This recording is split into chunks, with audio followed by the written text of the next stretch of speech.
Hello everyone, welcome to Dakshina e classroom programme. Last lecture तक अपन ने differentiation and application of differentiation that is basically maxima and minima discuss किए थे और finish किया था। That comes all in mathematical tools. There is one more topic we mentioned at the time of mathematical tools, that is integrations. Integration is also very important topic and used a lot in physics. तो अभी देखते हैं पहले कि integration क्या है और integration की हमें कहाँ जरूरत पड़ती है और कैसे इंटीग्रेशन हमारी हेल्प करता है, right. So let me try to explain you that कि कहाँ और क्यों हमें जरूरत पड़ती है, right. So let's consider just simple example. Actually I'm going it like opposite way. Instead of going for the definition of integration first, I'm trying to explain you the importance of integration so that you will feel more attracted towards it, like that how important it is and how it is going to make things much easier. Okay, so let's continue. So मान के चलते हैं यहाँ पे अपने पास ये एक simple I'm saying that let's say this is one line. मैं मान लेता हूँ y is equal to 5. Okay, एक स्ट्रेट लाइन है और depending on I can take it up to any point. यहाँ पर अगर मैं एक और लाइन ऐसे कंसीडर कर लेता हूँ, this is my x is equal to let's say 4 और एक ये है line that is y is equal to 0 and this line is x is equal to x axis, right? This is y axis and this is x axis. अब मैं अगर ये यहाँ पर क्लियरली दिखता है, what is this? This is a rectangle, rectangle. अगर मैं आपको पूछता हूँ what is the area of this rectangle, so I think everyone can answer very easily. The area of this rectangle is simply it's this height that is 5 and this width. तो area हो जाता है अपना 5 times 4 that is equal to 20, जो भी unit square. Metre है तो metre square and whatever it is. So यहाँ पे आपने देखा कि सिंपल सा है कि लाइक यहाँ पे अपने को विड्थ मालूम है, हाइट मालूम है, तो अपन ने एरिया निकाल लिया। ऐसे ही अगर थोड़ा सा मतलब अपन चेंजेस करते हैं, यहाँ पे मैं बोलता हूँ एक हाइट ये है let's say and another is this. इस केस में भी मतलब ठीक है चीजें बदल रही हैं, but still if I ask you, अगर मैं पूरा डाटा तुम्हें दे देता हूँ, let's say this is a and this height is b and this is C and this is D, then even if I ask you here कि इन दोनों rectangle का total area or whatever it is, you can easily again find. Okay, let me just do little change in this actually. थोड़ा सा अपन change करते हैं। यहाँ पे मैंने एक ऐसा ले लिया, this is my another like curve you can call it.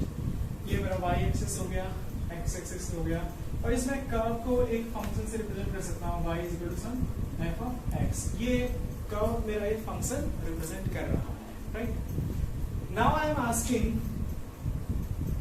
You are asked to find area between this curve and x axis और y एक्सिस। तो जो ये एनक्लोज्ड एरिया है, this area. Now I am asking you simple thing, but find this area. Can you think about it? Is there any way you can calculate it? Anything you can do? And the answer is straightforward no. But you can just imagine कि यहाँ case था जिसको अपन ने चुटकियों में मतलब कुछ भी हमें सोचने की जरूरत नहीं पड़ रही, straightforward we write the area that is equal to height into width and we are getting the answer straightforward, right? थोड़ा सा ही चेंज किया, ये तो x axis as it is है, मैं इसको ठीक है बोल के देता हूँ। लेट्स से अगर ये जो विड्थ है मैं इसको लेट्स से a दे देता हूँ और बस इसमें हो क्या रहा है कि एक क्वांटिटीज का जो हाइट है वो कंटिन्यूअसली बदल रहा है, क्योंकि यहाँ से देखोगे तो यहाँ कुछ हाइट, फिर थोड़ा सा आगे जाएंगे तो हाइट बढ़ गया बढ़ गया बढ़ गया, फिर यहाँ घट गया, सो on. So means like here this height is changing और उसी को अपन एक कर्व से रिप्रेजेंट कर दिया है। And this curve in some mathematical function can be expressed by this y is equal to some f of x depending on exact relation. अगर तुम्हें प्रॉपर दिया जाएगा तो ये कर्व का इक्वेशन fx की वैल्यू भी तुम्हें मैथमेटिकल एक्सप्रेशन सब कुछ दिया जाएगा। So now I think you can imagine easily कि यहाँ हो क्या रहा है कि थोड़ी सी चीजें कॉम्प्लेक्स हुई हैं and like we are not in position to solve this, right. Now imagine if you are having something very amazing tool, and that tool is basically integration. Integration वो टूल है कि इस प्रॉब्लम को जितना आसानी से तुमने इस प्रॉब्लम को सॉल्व किया था बहुत आसानी से, because you know simple height and width and multiplication आपको आता है, then you are able to solve this. ऐसे ही अगर यहाँ पे आपको इस फंक्शन का इंटीग्रेशन आता है, I can tell you this problem जो कि अभी तुम्हें लाइक इम्पॉसिबल लग रहा है, इट्स वेरी कॉम्प्लेक्स कि कैसे निकालेंगे, हाइट ही लगातार बदलती जा रही है, इसका एरिया कैसे कैलकुलेट कर सकते हैं. वो एरिया भी अगर आपको इंटीग्रेशन आता है तो एक सिंपल स्टेप फॉरवर्ड होता है fx into dx. ये जो भी फंक्शन है इसका इंटीग्रेशन अगर तुम्हें आता है then you can directly write this जो भी and substituting the limit, तो एक स्टेप में तुम्हारा इसका आंसर बेसिकली आ जाता है. We will see that exactly कि क्या है कैसे है. This is just example I am giving it. If you know this step, I am writing it here. A is equal to 0 to ये सबका मतलब क्या है, I will explain every term. A तो ये अपने पास basically 0 to A and that is how. तो ये यहाँ पे तुम्हें जितना टाइम लगा अगर 10 second, here it will not take more than 30 seconds if you know the process and you know the things. So I hope you are getting little bit feel that how integration is going to help you. You might be wondering that okay, we need this area and for that we need integration, but where we need it in physics? We need it in physics also, right? Just for your understanding purpose या feel कर पाओ, I can give you one example actually. जैसे अगर ये मान के चलते हैं कि एक गाड़ी है और एक व्हीकल है, वो मूव कर रहा है let's say 5 मीटर पर second. This is the speed of vehicle. अगर मैं मान लेता हूँ कि 5 मीटर पर सेकंड की स्पीड से वो व्हीकल मूव कर रहा है और वो time is equal to let's say 10 second के लिए मूव करता है, इसका ग्राफ इस तरह का आ जाएगा, राइट. तो ये हो जाता है अपना velocity v equal to 5 metre per second. ये हो जाता है इसका टाइम एक्सिस. और अब अगर तुम्हें यहाँ पे पूछा जाता है कि इसने कितनी डिस्टेंस ट्रेवल की, तो बेसिक रिलेशन अगर आपको एक लाइन से याद है तो यहाँ पर देख सकते हैं हम जो डिस्टेंस निकालते हैं वो आ जाता है 5 multiplied by 10 that is equal to 50 meter actually, right. This is only based on your knowledge that you studied in earlier classes. Okay, तो ये चीज अब उनको यहाँ पे जरूरत पड़ गई. तो मतलब सिंपल से आपको ये समझ में आना चाहिए यहाँ से कि वेलोसिटी टाइम जो ग्राफ है उसका एरिया भी हमें डिस्प्लेसमेंट डिस्टेंस दे देता है. अगर ये स्पीड है और डिस्प्लेसमेंट होता है तो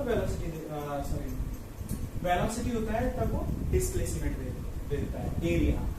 अगर इसी केस में थोड़ा सा मैं वेरिएशन करा दूं कि ये जो इसकी वेलोसिटी है और स्पीड है अगर वो कांस्टेंट नहीं है, जस्ट मान चलो कुछ इस तरह से ही बदल रही है. अब मैं फिर से तुम्हें यही क्वेश्चन पूछता हूँ कि इस व्हीकल है जिसकी वेलोसिटी और स्पीड इस तरह से कुछ बदल रही है और t टाइम तक वो ट्रेवल कर रहा है, तो इसके द्वारा तय की गई दूरी और डिस्टेंस डिस्प्लेसमेंट जो भी तुम्हें अगर यहाँ पे पूछा जाता है, now you find that. So I think you can imagine this situation is exactly same as this situation or you can say similar as this situation. तो अगर यहाँ पर भी क्या होगा, if you know the integration this problem will be just for few second, you will take few second and answer will be there in front of you. अगर तुम्हें integration नहीं आता है then it's not possible to solve this problem. So I hope you get just little bit feel that how or where your integration is going to help you, right? तो अभी थोड़ा इसको और समझते हैं कि कैसे है. पहले तो हाँ ठीक है, यहाँ पे थोड़ा सा वेरिएशन आ गया, इसको पहले समझेंगे कैसे हम इंटीग्रेशन की हेल्प से सॉल्व कर सकते हैं और थोड़ा सा इंटीग्रेशन क्या है, right? So this is just about the importance of making you feel the importance of integration. Okay, so let's continue now.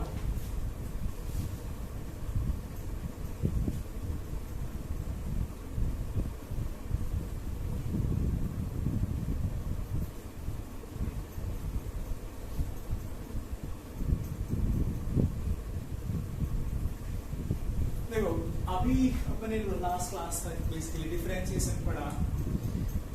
एक वे में देखा जाए तो जो इंटीग्रेशन है इसको हम ऐसे भी बोलते हैं integration this is also defined as it is inverse of differentiation. Mathematics में फंक्शंस डिफाइन है बहुत सारे, जैसे एडिशन और सब्ट्रैक्शन। तो नॉर्मली ऐसे मानते हैं अपन कि addition is inverse of subtraction, और you can say vice versa also subtraction is a inverse function of addition. ऐसे ही multiplication is an inverse of division and vice versa. Exactly in similar way we go, like we can see here also, तो integration है it is just inverse of differentiation। ऐसा क्यों? जैसे इसलिए कि अगर मैं बोलता हूँ कि y is equal to let's say sin x एक मेरा फंक्शन है, राइट? तो इसका डिफरेंशिएशन क्या होता है? dy by dx, this is equal to d by dx of this function that is sin x, it comes out to be cos x, right? और actually अभी देखेंगे कि cos x का जो इंटीग्रेशन है वो sin x होता है। So that's why, like similarly, if I go for one more case, let's say y is equal to x cube, right? तो इसका डिफरेंशिएशन क्या हो जाता है? y prime equal to d by dx of x cube. This is equal to basically 3x square. Similarly, if I write the integration of this function,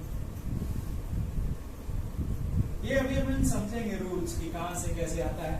अभी तो मैं सीधा तुम्हें बता दे रहा हूँ स्ट्रेट फॉरवर्ड कि हाँ ऐसा होता है, right? So integration of basically 3x square अगर अपन करते हैं then it comes exactly x cube, right? तो यहाँ से बताया कि इसका डिफरेंशिएशन ये है तो इसका इंटीग्रेशन ये होगा।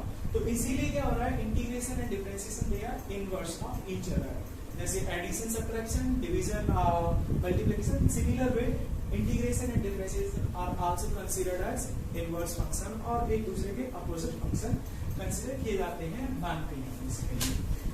एग्जैक्टली सेम मैनर बेसिकली यहाँ पे देखते हैं डिफरेंशिएशन अब देखा जाए e पावर x का, ये फॉर्चुनेटली अपन ने देखा था last time e power x ही होता है, और यहाँ देखें तो इसका इंटीग्रेशन भी यही होता है, राइट? तो इसीलिए based on all these things basically we can say कि हाँ integration is an inverse function of differentiation, right? So that is just basic approach और एक fundamental आप थोड़ा सा आप आइडिया लगा सकते हैं।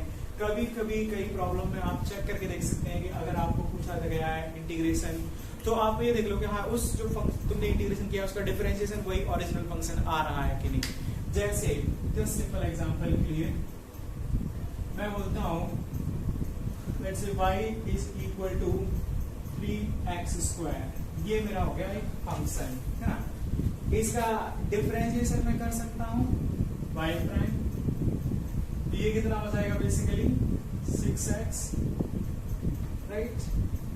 और इसका इंटीग्रेशन अगर देखें अपन, इंटीग्रेशन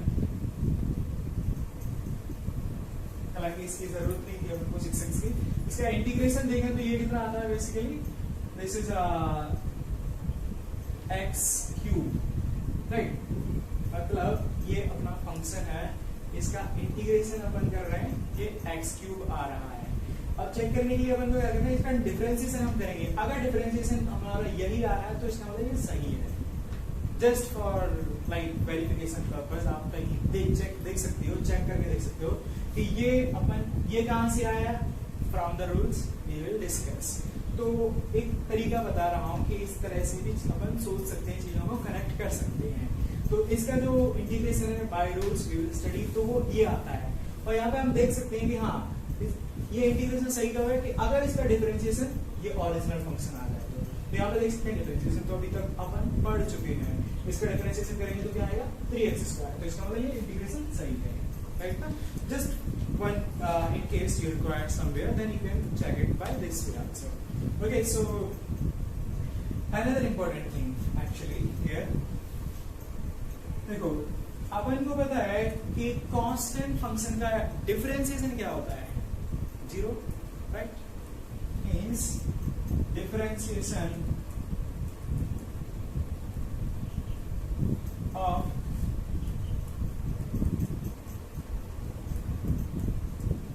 ये अपन ने देखा है and that is equal to 0, right. तो यहाँ पे जैसे मैंने बोला एक्चुअली कि sin x का डिफरेंशिएशन cos x है, ऐसे ही अगर मैं ये लिखता हूँ differentiation of dy dx of sin x plus some constant c, तो sin x का डिफरेंशिएशन क्या हो गया cos x, राइट।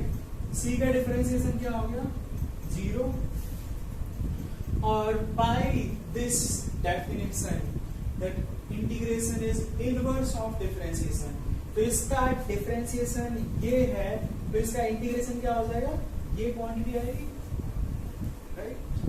अंडरस्टैंडिंग? इसका मतलब क्या, क्योंकि यहाँ पे अपन क्लियरली देख रहे हैं sin x का डिफरेंशिएशन cos x, x का सॉरी c, यहाँ पे c क्या है, c is a constant, constant का डिफरेंशिएशन अपन को मालूम है 0, ये हमें समझ में आता है कि sin x का डिफरेंशिएशन cos x हो गया, c का 0 हो गया, और बाय दिस डेफिनेशन अगर मैं जाता हूं तो इसका मतलब ये होता है कि integration of this function means integration, right, of cos x। अब देखो यहाँ पे एक और चीज, ये मैंने लिखा integration of this function, instead of writing every time this language integration of this integration of that, इसके लिए अपन ने क्या किया, एक सिंबल असाइन कर दिया है, राइट। जैसे डिफरेंशिएशन के लिए अपन ये लिख रहे थे ना, differentiation of sin x plus c, अपन ने सीधा dy by dx, तो इसका मतलब अभी आपके माइंड में सीधा समझ में आता है कि मैं इस फंक्शन के डिफरेंशिएशन की बात कर रहा हूँ, राइट। ऐसे ही यहाँ पे अगर मैं बोलता हूँ इंटीग्रेशन ऑफ cos x, तो अभी ये लैंग्वेज में लिख रहा हूँ, but we have another symbol for this purpose also, तो उसको अपन लिखते हैं बेसिकली इंटीग्रेशन दिस वे, मतलब एस टाइप का ही रहता है बट थोड़ा स्ट्रेट जो लाइन है वो लंबा रहता है, so it's like this actually. इसी लैंग्वेज को मैं ऐसे लिख सकता हूँ मैथमेटिकल टर्म्स में, integration of cos x into dx, so this is also pronounced as or read as this term, मैं इसको लिखता हूँ integration of cos x dx। इस टर्म को अपन ऐसे पढ़ते हैं, integration cos x dx, integration of cos x dx, right. So okay, तो मतलब ये हुआ कि देखो यहाँ पर इसका डिफरेंशिएशन ये आ रहा है और c की वैल्यू कुछ भी हो, right, this is what we are getting, तो इसका मतलब कि इसका इंटीग्रेशन क्या आना चाहिए, ये आना चाहिए, तो इसका मतलब क्या हो रहा है, मैं बोलता हूँ integration of cos x dx, ये सिंपली sin x नहीं होना चाहिए, this should be equal to sin x plus c, so means this integration might have infinite values, क्योंकि c कांस्टेंट कुछ भी हो सकता है, 1 भी हो 2 भी हो, क्योंकि यहाँ पे मैं sin x plus 2 लेता हूँ उसका भी डिफरेंशिएशन यही रहेगा, sin x plus 10 लेता हूँ उसका भी डिफरेंशिएशन यही आएगा, इसीलिए इसका इंटीग्रेशन भी क्या ये आएगा, तो इसीलिए cos x dx का integration sin x plus c आएगा। अब c की वैल्यू 2 भी हो सकती है, that will depends on the problem को लाइक क्या दे रखा है और डिफरेंट सिचुएशन के हिसाब से बदल सकती है, सो इसीलिए इस फंक्शन के अगर मैं देखा बोलता हूँ कितने like solutions possible on this, so it has, you can write infinite number here actually, is it, because c is any constant। आगे देखेंगे कि एक पार्टिकुलर जो अपन बेसिकली केस कंसीडर करते हैं या फिर जो इंटीग्रेशन है उसको भी हम दो पार्ट्स में डिवाइड कर देते हैं basically, that is called, one is called definite integral, another is called indefinite integral, okay. तो उसके बेसिस पे हमारे जो डेफिनेट इंटीग्रल होता है उसमें फिक्स होती है चीजें, तो उसके लिए c एक कांस्टेंट होता है, इन that case c is one particular value.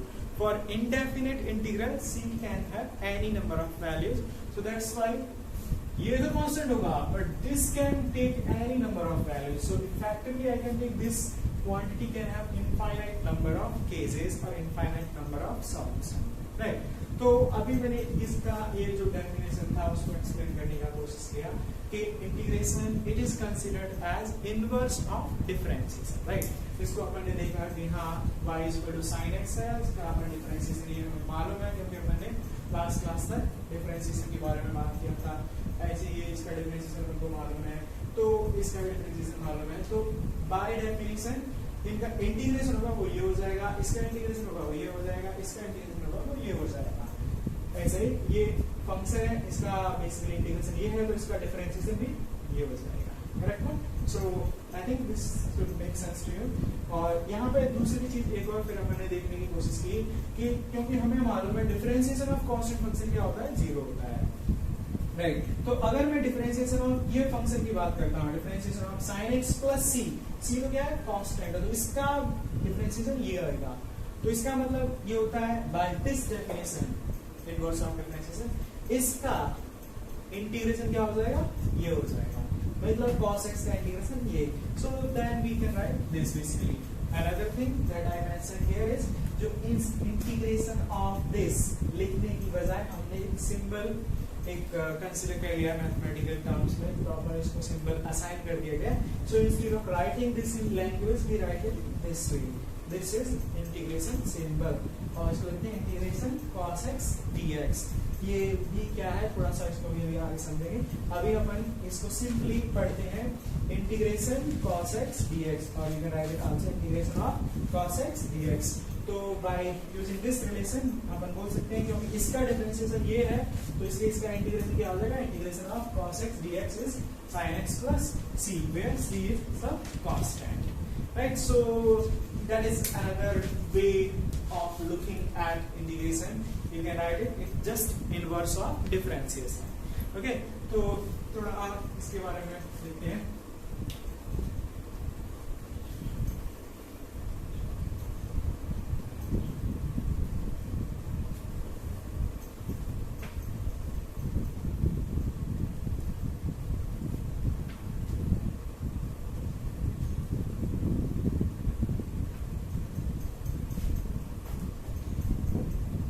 अभी अपन जो मैं डेफिनेशन बता रहा था कि कहाँ एप्लीकेशन है, एरिया, अगर वो चीजें अलग अलग हो जाती हैं, then we can basically go with the help of integration. Let's try to elaborate that more in detail. Okay, so ये देखते हैं, we are still trying to understand the definition of integration. Okay, तो अपन ने देखा था कि अगर ये केस है,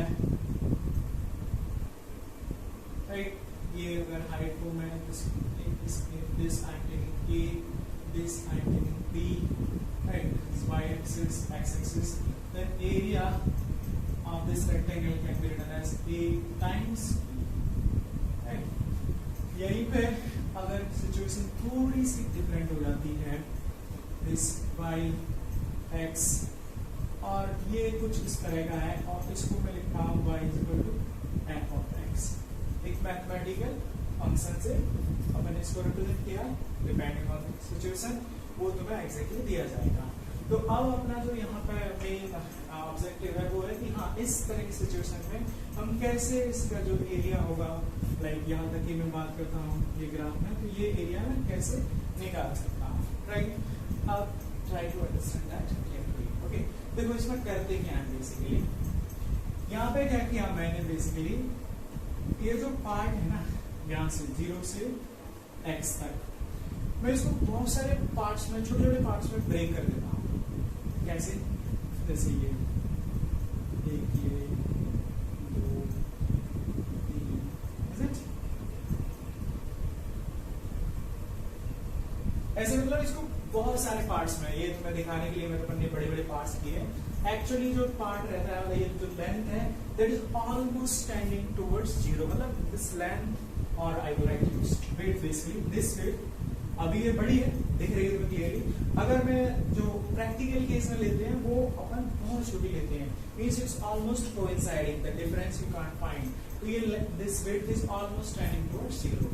बट अभी देखो यहाँ पे क्या होगा, अगर मैं इसको x1 ले लेता हूँ, दिस टर्म, इसको x1, इसको x2, तो यहाँ से ये x1 माइनस 0, तो वही क्या हो जाएगा, ये जो विड्थ हो जाएगी वो मेरी क्या हो जाएगी, इसको मैं डेल्टा x1 भी लिख सकता हूँ, this width can be written as delta x2 and so on, right. तो अभी देखो x1 की वैल्यू मैं इसमें रखूंगा ये फंक्शन में, तो उसके करस्पॉन्डिंग x1 की वैल्यू ये क्या देगा, ये तुम्हें हाइट दे देगा नहीं देगा, so this height will be your y1। ऐसे ही अगर मैं x2 की वैल्यू यहाँ पर इस फंक्शन पर रख देता हूँ, तो ये y की वैल्यू क्या देगा, इस पॉइंट के करस्पॉन्डिंग ये y की वैल्यू दे देगा, right. I hope this is clearly visible to everyone.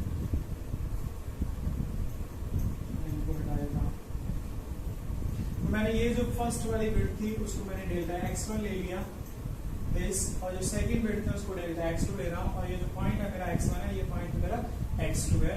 तो इस पॉइंट की वैल्यू में रखूंगा, तो उसके करस्पॉन्डिंग ये क्या होगा, जो y देगा, y is basically what, height, y क्या हो गया, हाइट हो गया। तो x1 की वैल्यू के करस्पॉन्डिंग क्या होगा, हाइट मेरे को y1 मिल जाएगी। ऐसे ही ये इस पॉइंट के करस्पॉन्डिंग x2 की वैल्यू इसमें रखूंगा, उसके करस्पॉन्डिंग जो हाइट होगी वो मेरे को इस पॉइंट की हाइट मिल जाएगी, and that will B this, that is y2, ठीक है ना। अब देखो अगर मैं ये डेल्टा x1 इंटू y1 करता हूं,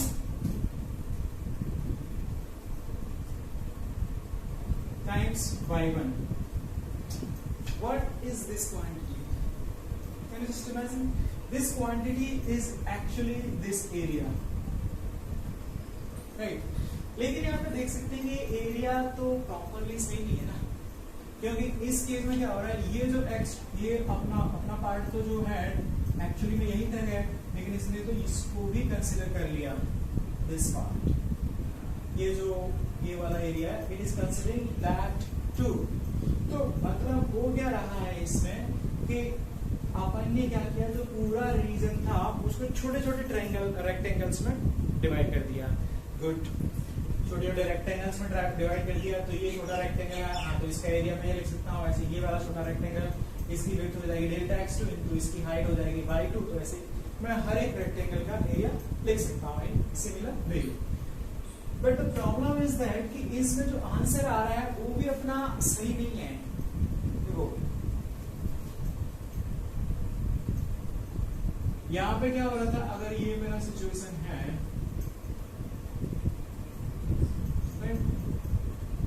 तो मैं इसको अगर ये x जो भी है a ले लेता हूँ, है ना, x एक्सिस, ये मेरा y है और ये मेरा function y f of x। अगर मैं x की वैल्यू ये a रख देता हूँ तो ये मेरे को y हाइट दे देगा, और हाइट इंटू a मल्टीप्लाई करूंगा तो बेसिकली ये तुम्हें ये वाला पूरा एरिया रेक्टेंगल का दे देगा, जो भी गलत है, ये एक्स्ट्रा पार्ट इसमें आ रहा है।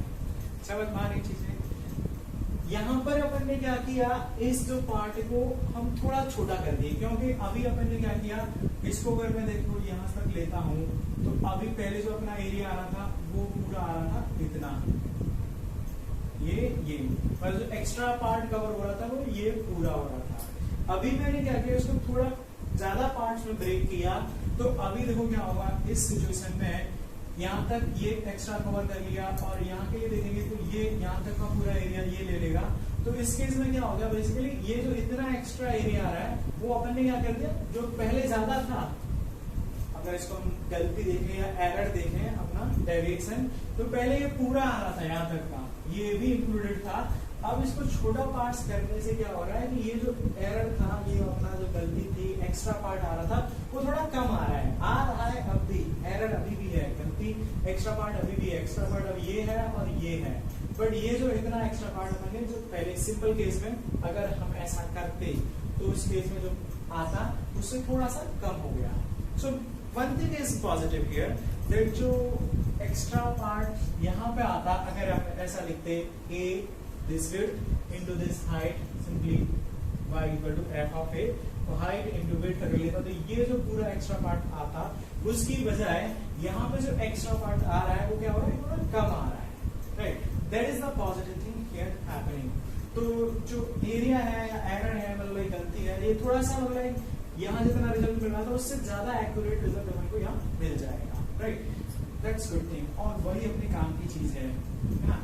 तो अभी अपने ने क्या किया, इसको मैंने जैसे मैंने कहा 10 पार्ट्स में, तो उसके हिसाब से मेरा क्या होगा, थोड़ा सा एरर कम हो जाएगा। नाउ जस्ट इमेजिन, ठीक है ना, थोड़ा इसको मैं और अच्छे से तो मैं एक्सप्लेन करता हूँ कि ये सिचुएशन है, दिस इज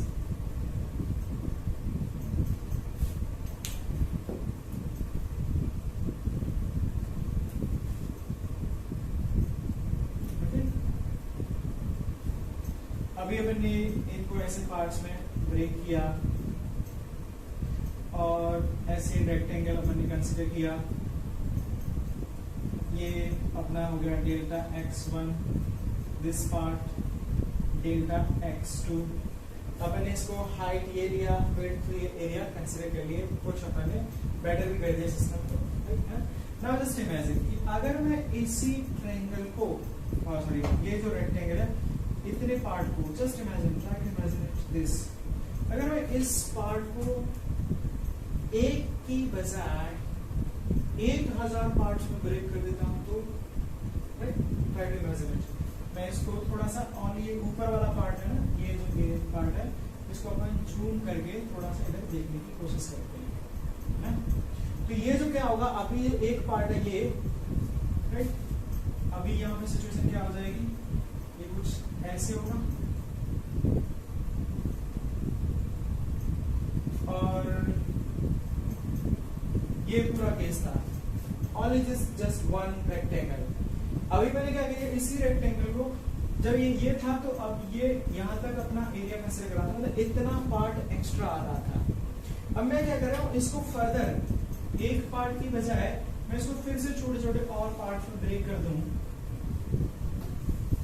तो यहाँ पे देख सकते हैं कि अब जो भी इसका ये width multiplied by this height और इसकी width multiplied by this height and so on and so on and so on. तो इस सिचुएशन में क्या हो रहा है कि ये इतना एक्स्ट्रा पार्ट फिर अपन निकालने में सफल हुए, तो मतलब जो यहाँ एरर आएगा ये बोल सकते हैं कि वो और कम होगा और जो एरिया है एक्चुअल एरिया के लगभग आसपास ही इसकी वैल्यू आएगी। I repeating it, this is the case. मैं इस पार्ट को यहाँ पे ऐसे सीधा हाइट इनटू विड्थ करता हूँ, जितना एक्स्ट्रा आ रहा है उसकी बजाय मैंने इसको लेट से 10 और 20 पार्ट्स में डिवाइड किया, तो फिर अपना एरिया आ गया, थोड़ा बेटर रिजल्ट आया कि ये मिल गया इतना पार्ट एक्स्ट्रा। बट प्रॉब्लम ये थी कि यहाँ पर भी चीजें गड़बड़ा रही थी, आंसर एक्जैक्टली सेम नहीं है। अब अपन ने क्या किया, इतने जो पार्ट ले रहे हैं ये एक पार्ट कंसीडर कर रहा हूँ, एक वाला पार्ट, ये सिर्फ ये वाला ओनली इतना, इसको अगर मैं और थोड़ा बड़ा करके, मतलब ये दिखाने के लिए जूम करने के, और इसको एक पार्ट में ब्रेक करने की बजाय मैं इसको जैसे 1000 में बहुत ज्यादा पार्ट में, तो उससे क्या होगा, ये जो विड्थ होगी वो मेरी बहुत ज्यादा छोटी हो जाएगी और एक ऐसी सिचुएशन आ जाएगी कि जो डेल्टा एक्स है ना, मैं इसको डेल्टा x1 डेल्टा x2, मैं अगर इसको ये बोलता हूँ डेल्टा x टेंडिंग टू 0, मतलब कि लगभग ये 0, मतलब बहुत छोटा हो गया। तो उस सिचुएशन में आई थिंक आप कनेक्ट कर पा रहे होंगे, इमेजिन कर पा रहे होंगे कि मैं इन पार्ट को जितना छोटा लूंगा उतना एरर मेरा क्या होगा, छोटा होता जाएगा, उतना जो एक्स्ट्रा पार्ट है वो हटता चला जाएगा। और ये जो सिचुएशन आ जाती है डेल्टा x टेंडिंग टू 0, उस सिचुएशन में अपना ऑलमोस्ट परफेक्ट रिजल्ट आ जाता है।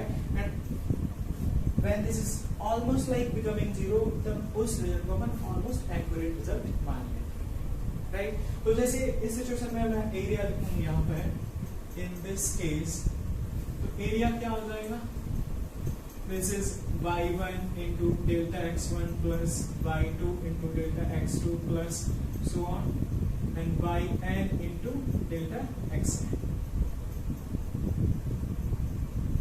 ये तो आएगा ना एरिया। इसको मैं और कैसे लिख सकता हूं, इसी को एक ये भी सिंबल रहता है, इसको बोलते हैं समेशन, सम ऑफ, तो ये मैं जनरल टर्म्स में y into delta xi, yi into delta xi, और i की value 1 to n, so I think you should be familiar with this symbol, ये समेशन का सिंबल रहता है। अब देखो इसी केस में क्या आता है, this implies if limit delta x पे। लिमिट का मतलब है कि दो पॉइंट्स के बीच की दूरी बेसिकली। तो यहाँ पे मैं लिमिट अपन डिफरेंस के लिए उसके लिए यूज करते हैं, तो डेल्टा एक्स, राइट। अगर मैं उसको बोलता टेंडिंग टू 0, तो उस सिचुएशन में ये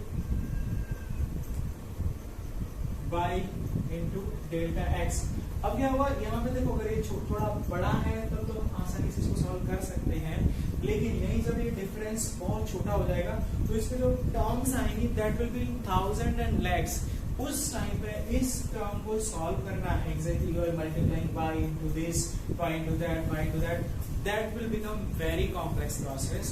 और इसी कॉम्प्लेक्स प्रोसेस को आसान बनाने के लिए अपन क्या करते हैं, ये जो क्वांटिटी है symbol basically that is summation, इसको हम रिप्लेस कर देते हैं। और देखो यहाँ पे क्या हो रहा है, डेल्टा एक्स जो डिफरेंस है वो छोटा हुआ तो इसको क्या लिख देंगे dx, और ये जो सिंबल है मतलब इसके एडिशन, राइट।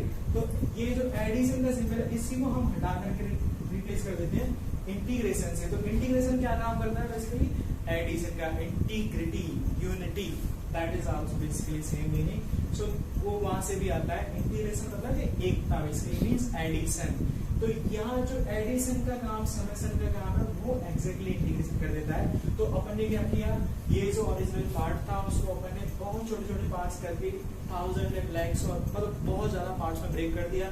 और उन सभी छोटे छोटे पार्ट्स को अगर अपन ऐड करते जाएंगे तो जो अपना एरर था आ रहा था एक्स्ट्रा, वो लगभग 0 हो जाता है। और दूसरी बात ये है कि यहाँ जो प्रोसेस तुम्हारी सॉल्व करने के लिए बहुत कॉम्प्लेक्स हो रही थी वो भी बहुत ज्यादा आसान हो जाती है, एंड दैट इज हाउ। तो ये जो पूरा सिस्टम है ये रिप्लेस हो गया अपना इंटीग्रेशन से। y as it is y रहने देते हैं, और डेल्टा x क्या है, क्योंकि जब डेल्टा क्या है बड़े के लिए यूज करते हैं। अगर तुम्हें याद हो तो मैंने बताया था डिफरेंस x2 माइनस x1 जब ये बड़ा होता है तो हम इसको डेल्टा x से लिखते हैं। अगर वहीं पर जब जो डिफरेंस है दोनों points basically x1 x2 if they are like coming closer, तो जो डिफरेंस है वो जब बहुत छोटा होता है तब उस डिफरेंस को हम डेल्टा की बजाय d से लिखते हैं। So in that case this become dx and this is your integration. और ये ही क्वांटिटी तो मैं इस सिचुएशन में एरिया ले। तो effectively just for understanding purpose, this is not the actual mathematical definition, वो तुम्हें बहुत बताई जाएगी। हाँ, वर्क एग्जैक्टली सेम ही है। तो यहाँ पे अपन समझने के लिए सिंपली ये बोल सकते हैं कि लाइक इंटीग्रेशन क्या हो रहा है, हमेशा तुम्हें y dx, जो y कोई सा भी कर्व है और dx, इन दोनों जो लाइन के बीच में इनका जो एरिया होगा वो तुम्हें ये इंटीग्रेशन देता है। अनदर इंपॉर्टेंट पॉइंट, ये कर्व तो मेरा यहाँ से डिपेंडिंग ऑन जितना x की वैल्यू रखूंगा उतना चलता चला जाएगा। तो ये जो एरिया दे रहा है ना, यहाँ जो एरिया मिल रहा है हमें, वो क्या करेगा, अगर मैं x की वैल्यू 0 से यहाँ तक लिमिट कर दूंगा तब तो एरिया फिक्स हो गया। लेकिन अगर मैं यहाँ से यहाँ लिमिट कर दूंगा तो एरिया फिर से बदल जाएगा, यहाँ इसको और x से आगे बढ़ा दूंगा तो एरिया फिर से बदल जाएगा। इसीलिए क्योंकि यहाँ पे मैंने x की वैल्यू की लिमिट नहीं की है कि यहाँ से यहाँ तक का, मतलब 0 से यहाँ तक का, 0 से यहाँ तक का, ऐसा कुछ अपन ने यहाँ पे किया नहीं है। तो इसलिए जो ये फंक्शन आएगा ये, और इसकी वैल्यू बहुत सारी हो सकती है डिपेंडिंग ऑन कि मैं x की वैल्यू 0 से कहाँ तक ले रहा हूँ या फिर कहाँ से कहाँ तक ले रहा हूँ। Are you getting it? Right? I'm trying to get the feel of integration कि क्या है बेसिकली, कहाँ हमारी ये हेल्प करने वाला है integration. So that is this part basically I am trying to explain you. कि पहली बात तो ये जो कॉम्प्लेक्स प्रोसेस है, अगर आपने 10th क्लास में किया हो, लाइक समेशन वगैरह कुछ फंक्शन रहता है तो इसका अपन सॉल्व करेंगे तो मल्टीप्लाई करेंगे तो ये बहुत ज्यादा टर्म हो जाएंगे। so, इमेजिन करो कि जो i की वैल्यू है ये n, और n में अगर बोले ना लेट्स से 10,000, तो मतलब आपको 10,000 टर्म्स का addition, can you just imagine the complexity, right. तो ये बहुत ज्यादा प्रॉब्लमेटिक हो जाएगा। उसी को बहुत ज्यादा आसान करने के लिए this complete part is replaced by simple integration, right. तो इंटीग्रेशन यहाँ से अपन को लॉजिकली समझ में आ रहा है कि एरिया दे रहा है। दूसरी बात मैंने कहा क्योंकि जो एरिया है वो तो मेरा डिपेंड करेगा ना कि मैं एरिया, ये जो मेरी एक लाइन हो गई, ये जो कर्व हो गया, ये एक्स एक्सिस हो गई, ठीक है ना, ये तो फिक्स हो गई। अब मैं x की वैल्यू 0 से a तक लूंगा तो ये इतना एरिया आएगा। अगर x की वैल्यू मैं यहाँ तक लूंगा तो ये इतना एरिया आएगा। x की वैल्यू में और आगे लूंगा तो एरिया अलग अलग होता जाएगा। तो ये तो क्या है, मैंने यहाँ पे कोई वैल्यू तो डिफाइन नहीं की है कि x की वैल्यू कहाँ से कहाँ तक लेनी है। अगर मैं फिक्स कर दूंगा तो एरिया की वैल्यू एक ही आएगी कांस्टेंट, लेकिन यहाँ पे मैं फिक्स नहीं कर रहा हूँ, तो इसीलिए क्या होगा, एरिया बहुत सारे आते हैं और उसी बहुत सारी सब आंसर्स को कंसीडर करने के लिए अपन एक सी ऐड कर देते हैं, जो कि पहले भी आपको बताया था, वहां से भी लॉजिकली उसका सेम ही मीनिंग होता है। सो that is basically just another way, or you can say interpretation of integration। Integration क्या है, बेसिकली क्या काम करता है बेसिकली। तो यहाँ मैंने समझा कि इंटीग्रेशन बेसिकली तुम्हें एरिया अंडर द ग्राफ देता है, and this अगर तुम्हें ये मेथड आता है तो ये कुछ नहीं है, एक स्टेप का लाइक बहुत छोटा बहुत सिंपल सा बेसिकली केस है। अब इंटीग्रेशन कैसे करेंगे, कैसे करते हैं, उसके लिए अपने पास क्या है, आगे वी हैव रूल्स। वो रूल्स को समझो, उनको कैसे अप्लाई करते हैं, learn that process also. If you know that, फिर तुम्हारे लिए कुछ नहीं है, just simple thing, rules apply करो, you will get this and so on.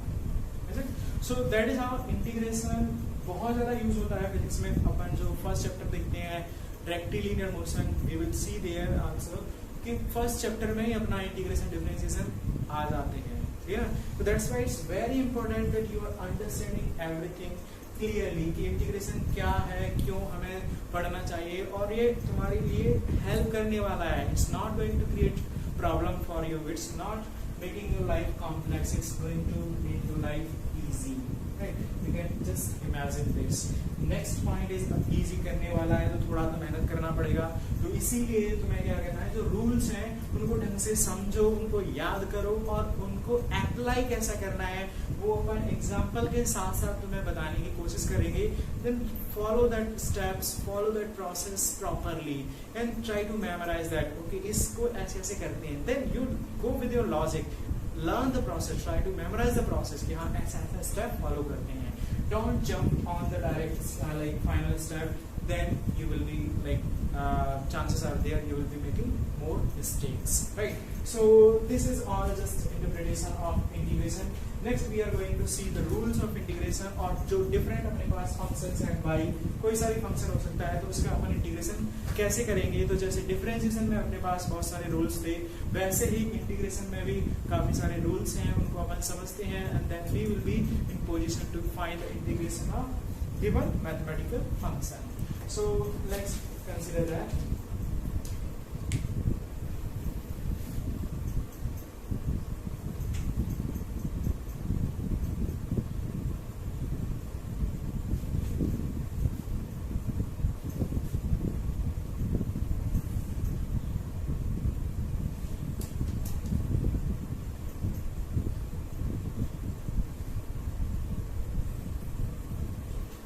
तो अभी आपको समझ में आ जाना चाहिए, और एक चीज ये भी समझ में आ जानी चाहिए कि आगे जहां भी तुम्हें फिजिक्स में जो प्रॉब्लम सॉल्व कर रहे हो और कहीं ऐसा कुछ आता है कि तुम्हें लगता है area under this and that will give you that required quantity, तो वहां सीधा सीधा स्ट्राइक करना चाहिए तुम्हारे माइंड में। हाँ, जब एरिया आ रहा है दो चीजों के लिए उनका बीच का, मतलब हमें अप्रोच कहाँ जाना है, इंटीग्रेशन, राइट? तो वो तुम्हें like you then you will be able to connect कि हाँ अब अपन को इंटीग्रेशन की जरूरत है यहाँ, क्योंकि मैथमेटिक्स लाइक जो प्रॉब्लम्स होंगे उनमें हमेशा ऐसा नहीं होगा find the integration of this problem, that will not be always. कभी कभी तुम्हें सिंपल प्रॉब्लम दिया जाएगा और वहां पे तुम्हें सोचना पड़ेगा कि यहाँ पे इंटीग्रेशन यूज करना है या डिफरेंशिएशन यूज करना है। उसके लिए फिर तुम्हें ये जो चीजें याद है कि हाँ इंटीग्रेशन से ये मिलता है, डिफरेंशिएशन से रेट मिलता है और स्लोप मिलता है। अब आप डिफरेंस कर पाओगे कि हाँ मुझे यहाँ पे स्लोप की जरूरत है या मुझे एरिया की जरूरत है। If you need the slope then go for differentiation, if you need the area under some curve then definitely go for integration. So next we are going to see the rules of integration कि कैसे अपने पास जो भी different types के function है उनका integration हम कैसे कर सकते हैं, राइट ना? So first thing, rules of integration, right? यहां पर भी आता है वही पहला रूल, पावर। ठीक है, तो तो यहाँ पे पावर रूल क्या कैसे यूज हो रहा है, ये जो मैथमेटिकल फंक्शन होता है ना y equal to f of x, ये जब कुछ पॉलिनोमियल या फिर मतलब इस तरह का देता है some x raise to power n, आपको याद हो तो इसी का मैंने डिफरेंशिएशन में देखा था, तो ये यहाँ पे क्या है x और power n like is it any basically ये बोल सकते हैं it can be positive, negative, fraction, so you can write in general term it can be anything, right? n की वैल्यू कुछ भी हो सकती है, positive, negative, fraction, like that. तो ये अपना एक मैथमेटिकल फंक्शन है। तो इसका डिफरेंशिएशन अपन ने देख लिया। इंटीग्रेशन क्या होता है, again we are going to see the rule. तो रूल क्या कहता है, और ये तुम्हें रूल याद करना है एंड अप्लाई करना सीखना है। So by rule we write integration, ये पहले तो लिखना सीख लो कि हमेशा ये तुम्हें लिखना है। कई बार like I have seen students are writing okay integration of this into dx and they directly write the answer. This is not the right approach, is it? So you make a habit of going step by step and writing everything properly, because that is also wrong thing actually. So यहाँ पे क्या करना है, ये अपना mathematical function है और इसको जो मैं लिखूंगा कि हाँ इसका इंटीग्रेशन, तो उसको अपन मैथमेटिक्स की लैंग्वेज में ऐसे लिखते हैं, इंटीग्रेशन सिंबल। इंटीग्रेशन किसका, ऑफ y, किसके रिस्पेक्ट में, जो वेरिएबल क्या है dx, राइट। और y की वैल्यू तो इसी को मैं ये लिख सकता हूँ इंटीग्रल, क्योंकि यहाँ पे ये y था, लेकिन y की वैल्यू एक्जेक्टली क्या है हमने ये दे रखी है फंक्शन, जिसको अपन लिखेंगे x power n into dx। And by this rule, power rule ये कहता है कि इसका इंटीग्रेशन जो होगा वो क्या होगा, x raise to power n plus 1 divided by n plus 1 और c that constant plus. Clear? तो ये हो गया अपना एक rule, that is called power rule. क्या आपको करना है, थोड़ा सा डिफरेंट है। वहां पे एक चीज आप याद रख सकते हो कि डिफरेंशिएशन जब अपन करते थे तो वहां पे होता क्या था कि हम जो dx था ना, dx का मतलब क्या है तो अल्टीमेटली x टर्म ही ना, d तो क्या है, डिफरेंस को बता रहा है कि छोटा डिफरेंस है किसमें, x में। तो डिफरेंशिएशन में क्या करते थे, अपन dx से डिवाइड कर देते, मतलब इफेक्टिवली देखा है तो एक x क्वांटिटी से अपन डिवाइड कर रहे हैं, इसीलिए वहां पे क्या होता था, जो पावर था वो एक अमाउंट से और एक नंबर से कम होता था। यहाँ पे क्या कर रहे हैं, हम x को मल्टीप्लाई कर रहे हैं सॉर्ट ऑफ लाइक dx मतलब again one more x quantity से, and that's why the power will increase. And by the rules exactly क्या होगी, कैसे होगी, वो अपन ऐसे लिख सकते हैं। So this is by simply power rule I can write actually the integration of y dx. You try to remember, try to understand it properly. ये हमें एक ऐसे मैथमेटिकल फंक्शन दिया जाता है इस तरह की फॉर्म में, ये जो पावर रूल होगा तो हमेशा कुछ इस तरह की फॉर्म में ही होगा। उस सिचुएशन में मैं बोल सकता हूँ y dx, इसका अगर बोलते हैं इंटीग्रेशन ऑफ दिस फंक्शन, तो उसको मैथमेटिक्स की लैंग्वेज में हम ऐसे लिखते हैं integration of y with respect to dx, और इसको पढ़ते हैं इंटीग्रेशन ऑफ y dx। अब y क्या है, एक्जेक्टली मैथमेटिकल फंक्शन ये, तो उसको अपन यहाँ पे रख देते हैं y की जगह पे dx, और फिर इसका इंटीग्रेशन नेक्स्ट अपन लिखेंगे, तो ये स्टेप के बाद ये आना चाहिए।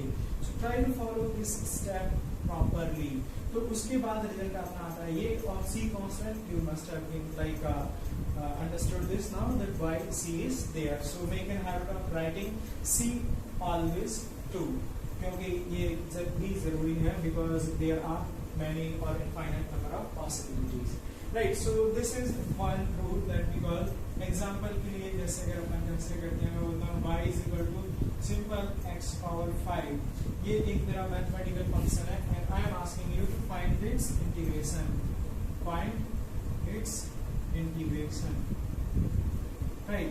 तो इसका इंटीग्रेशन क्या हो जाएगा, देखो सिंपल। अब पहली बात तो अगेन अपन को ऐसे लिखना है प्रॉपर्ली, इंटीग्रेशन किसका, y का dx के रेस्पेक्ट में।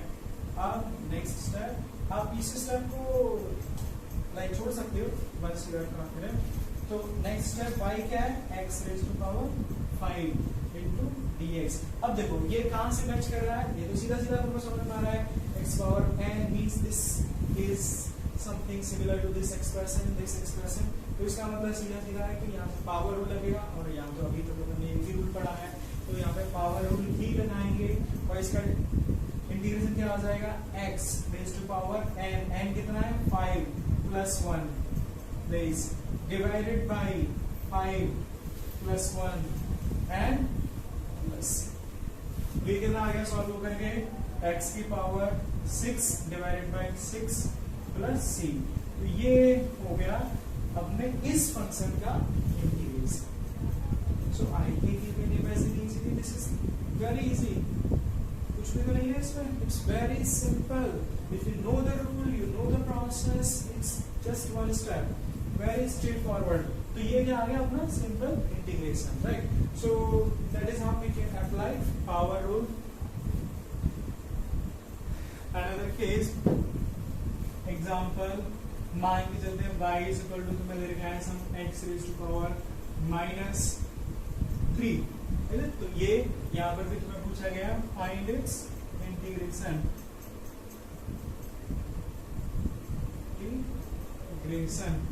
तो यहाँ पर भी एग्जैक्टली वही step, integration of y dx और इंटीग्रेशन ऑफ y की जगह x power -3 into dx।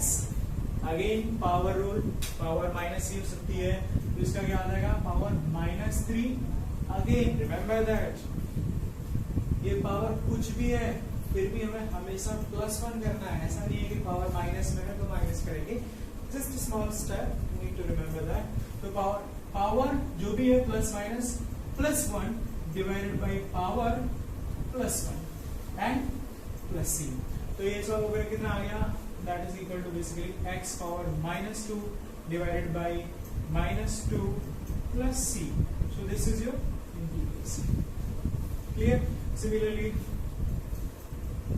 example, so y is equal to some x raised to power, let's say it is given to you a plus 4 by 3. A some positive constant or a constant, right? तो ये कुछ fraction में कुछ होगा, भाई we don't have to worry much about that। यहाँ पर भी तुम्हें पूछा गया है फाइंड x इंटीग्रेशन,